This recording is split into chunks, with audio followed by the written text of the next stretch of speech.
Hello viewer, আসসালামু আলাইকুম।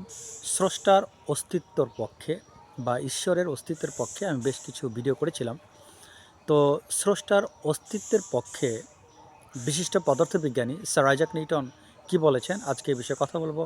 সঙ্গে আছে আমি প্রভাষক Iftekhar Ahmed Ratan. Sir Isaac Newton বলেছেন, আমি জ্যোতির্বিজ্ঞান, পদার্থবিদ্যা এবং দর্শনের উপর কাজ করেছি। পরিশেষে আমি বুঝতে পারলাম ঈশ্বরের উপস্থিতি সবচাইতে বড় বাস্তবতা। তো চলুন আজকে এই বিষয়টিকে একটু ব্যাখ্যা করি। জ্যোতির্বিজ্ঞান কি আপনারা কম বেশি সবাই জানেন। জ্যোতির্বিজ্ঞান হচ্ছে কি গ্রহ, নক্ষত্র, সূর্য, তারা এইগুলো নিয়ে আলোচনা করে, যে নক্ষত্র জন্মায়, বড় হয়, শেষ হয়ে যায়। স্যার আইজাক নিউটন এই কথাটি বলতে চাচ্ছেন যে এগুলো এমনি এমনিতে হয় না।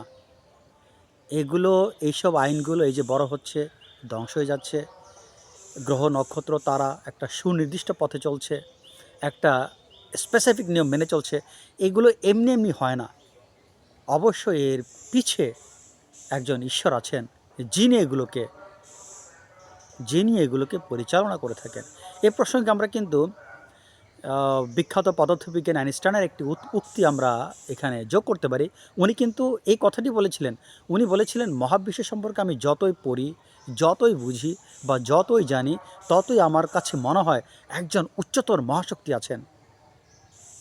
এজন্য ভারতের বিশিষ্ট যোগী সন্ন্যাসী স্বামী বিবেকানন্দ একটা কথা বলেছিলেন, যে শুধু ফিজিক্স, পদার্থবিজ্ঞান সম্পর্কে যদি একজন মানুষ পর্যাপ্ত জ্ঞান অর্জন করতে পারে এবং পদার্থবিজ্ঞান অধ্যয়ন করতে করতে করতে করতে করতে করতে এমন এক মহাসত্যে উপনীত হবে যে পরিশেষে তাকে মানতেই হবে যে সব কিছুর মূলে আছেন ঈশ্বর। বিভিন্নভাবে ঈশ্বর অস্তিত্ব প্রমাণ করা যায়। একজন সন্ন্যাসী যখন তিনি সাধনার মধ্যে দিয়ে স্রষ্টার অস্তিত্বকে বুঝতে পারেন, একজন পদার্থবিজ্ঞানী সত্যিকারভাবে তিনি যদি পর্যাপ্ত জ্ঞানের অধিকার হয়ে থাকেন এবং ফিজিক্স জানতে জানতে জানতে জানতে এক পর্যায়ে সে বুঝতে পারে যে সর্বশক্তিমান ঈশ্বর আছেন। তো যাই হোক, এখন আমরা আলোচনা করি যে পদার্থবিজ্ঞানের সাথে ঈশ্বরের সম্পর্কটা কী। যেহেতু স্যার আইজাক নিউটন বলেছেন, আমি জ্যোতির্বিজ্ঞান, পদার্থবিদ্যা, দর্শন নিয়ে আলোচনা করেছি, সবশেষ আমার কাছে মনে হলো ঈশ্বরের উপস্থিতি সর্ববৃহৎ বাস্তবতা। তাহলে এই পদার্থবিজ্ঞানের সাথে তিনি ঈশ্বরের কী সম্পর্ক পেয়েছেন? আপনারা জানেন, পদার্থবিজ্ঞানে কিন্তু গ্রহ, পদার্থবিজ্ঞানে কিন্তু মধ্যাকর্ষণ শক্তি, তারপরে আপনার আলো, তারপর গতি, এইসব বিষয় নিয়ে আলোচনা করা হয়। এইসব বিষয়গুলো কিন্তু সুনির্দিষ্ট। তো এইসব বিষয়গুলো পদার্থবিজ্ঞানে কিন্তু আলোচনা করা হয়। এবং আপনারা জানেন যে গ্যালাক্সি, গ্রহ, তারা, গণিতের মাধ্যমে কিন্তু এগুলো আগে থেকে অনুমান করা যায়।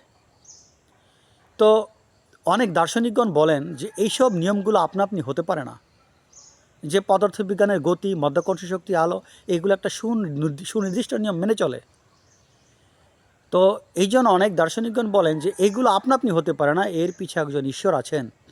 এই জন্য আইনস্টাইন একটা কথা বলেছিলেন যে প্রকৃতির আইনের মধ্যে যে আমরা মিলটা পাই, প্রকৃতির যে আইন, এই যে পদার্থবিজ্ঞানের আইন, এইসব আইনের মধ্যে যে আমরা একটা মিল পাই, এই মিলটা কিন্তু অবশ্যই কোনো হায়ার ওয়ার্ডারের দিকে ইঙ্গিত প্রদান করে, অর্থাৎ ঈশ্বরের দিকে ইঙ্গিত প্রদান করে।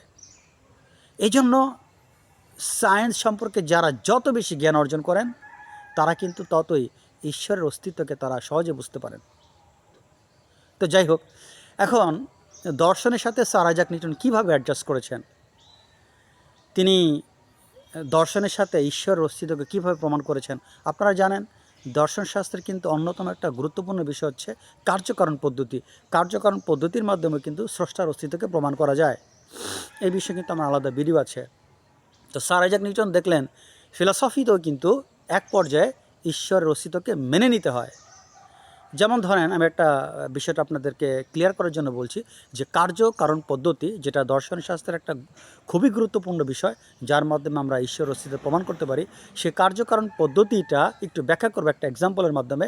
ধরেন একটা এলাকা ঘূর্ণিঝড় প্রবণ একটা এলাকা, প্রায় সেখানে ঘূর্ণিঝড় হয়। তাহলে ওইসব এলাকার মানুষের মৃত্যুর কারণ কি? মৃত্যুর কারণ ঘূর্ণিঝড়। তাহলে ঘূর্ণিঝড়ের কারণ কি? ঘূর্ণিঝড়ের কারণ হচ্ছে আহ্নিক গতি।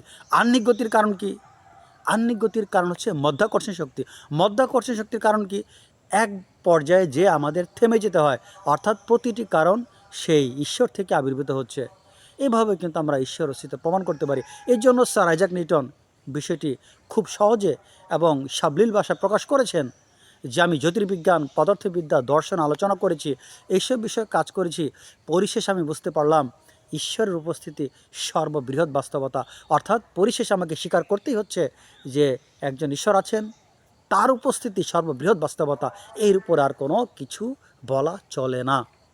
তো প্রিয় ভিউয়ার, ছোট পরিসরে আজকের ভিডিও এখানে শেষ করতে চাচ্ছি। আশা করি ভিডিওটি বুঝতে পেরেছেন। আজ এ পর্যন্ত, আল্লাহ হাফেজ।